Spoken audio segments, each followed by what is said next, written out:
do another cooking video. This is something I'm trying out with Christina. It's a recipe we never made before, and I have to give full credit to the One Pot Chef. It's a YouTube channel. I'll put a link in the description box to the video that we saw that we wanted to kind of recreate. Now we're going to alter his recipe quite a bit and making kind of a Sicilian style pizza, and we're doing some other stuff, but what I was really interested in is trying his crust. His crust recipe is really simple. It's basically like a yogurt and a self-rising flour. Now I don't have self-rising flour, so I'm going to be using some all-purpose with a little bit of baking powder.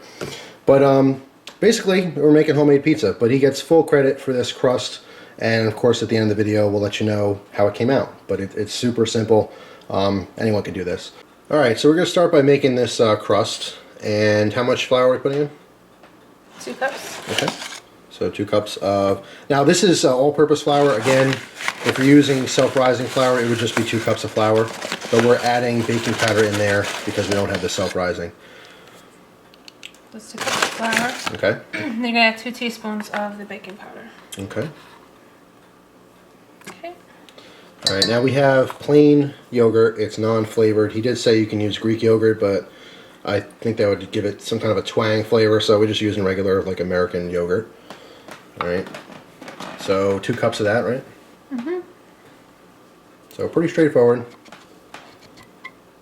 Now the biggest tip that he said is not to mix it with a spoon, to use a butter knife, simply because of the fact that it would kind of coagulate all around the spoon. It would be a huge mess, so we're going to do what he did, and that's kind of cutting through it with a butter knife here. Alright, so basically how he mixed it was just like this. Oh, we gotta add salt. Oh, that's right. How much salt? 1/4 teaspoon. Okay. This is just regular kosher salt.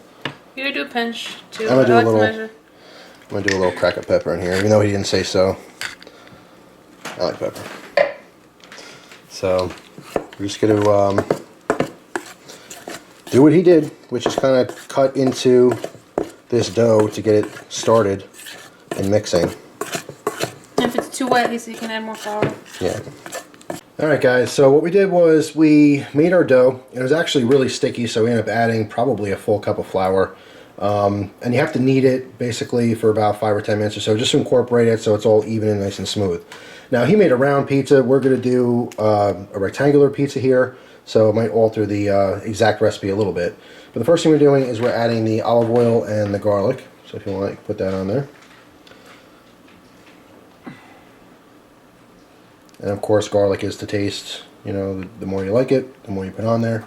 Alright, so the garlic and oil is nice and even. Now he didn't use sauce on his. He has a different recipe for, it's like a breakfast pizza with egg in it and stuff. That had sauce, but we're making a regular style pizza here, so we're going to add some tomato sauce. And this is super cheap. I'm basically just going to spoon it on a little bit. I don't want too much here.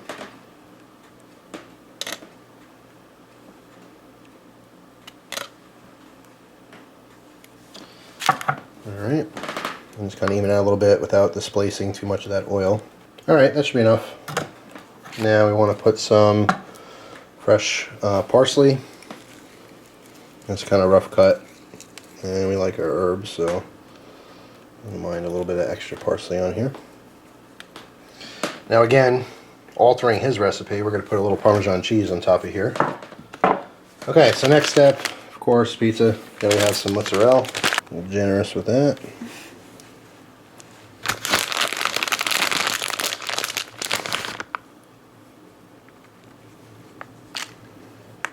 Next step is any toppings you want. Of course, his recipe was for a cheesy garlic bread pizza. We're kind of turning that into our own actual pizza, so it is quite different from his recipe. He didn't really use any toppings, but we're going to use some pepperoni, because luckily Christina likes pepperoni.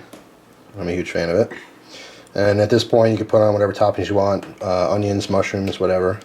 Okay, so the pepperoni's on, and I'm going to hit this with a little bit of pepper on the top.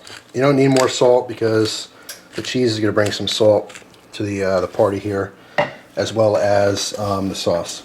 A little bit more parsley, though, on top. Now I already preheated the oven to 220 degrees. And about how long is this going to cook for? About 20 to 25 minutes, or until the cheese is nice and golden brown and the crust is ready. Okay, perfect. So that's what we're doing. We will show you what it looks like when it's all done.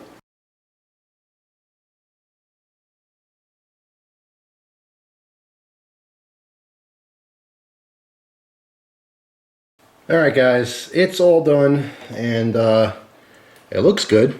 I threw some extra parsley on there, a little bit of Parmesan. I'm going to taste it, and I'm going to tell you what the deal is here.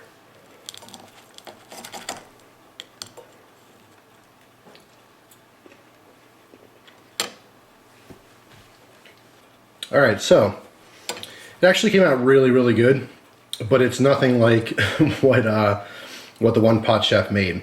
A couple things happened here. First of all, the actual crust is dense. It didn't rise because we didn't use the self-rising flour. So it almost made like a, I don't even know the style. It's not really Sicilian. Like I said, it's a much more dense dough. It did cook all the way through, and the bottom is nice and brown. Let me show you that. I mean, the temperature and everything was fine. It's just, you know, it's not what he did. And that is because we altered the recipe quite a bit. You know, adding more flour because it was a little bit too wet of a dough, and we didn't have enough baking powder, whatever happened there. It came out great. It's just not what he did. So I'd like to revisit this in the future and just make just the cheesy garlic bread. Turning into a pizza is a whole different thing. But I have to say the crust itself is flavored very good. I do like it a lot, and you know, I'm happy with what came out at the end, but it's just not exactly what he did. So I'd highly recommend watching his channel and you know, following the recipe to a T. But anyway, another quick little note. This stuff is new to me, just saw on the shelf. I think it's only 2 months old. Guinness Blonde, absolutely awesome. Must check it out. And of course, gotta have pepper bumps. These things are the best. It's literally just, you know, chopped up, dried buccioloquia. But nothing is better on pizza than this. It really makes a difference to me. So I put it on all my pizza. Not only does it heat, but it's nice and flavorful too. So anyway, that's all. Just my version of what would be the perfect dish from One Pot Chef. Highly recommend going over and checking out his channel. Everything he makes looks good. Check him out. Hope you guys enjoy the video. Thanks for watching. Hope you have a great day. Take care.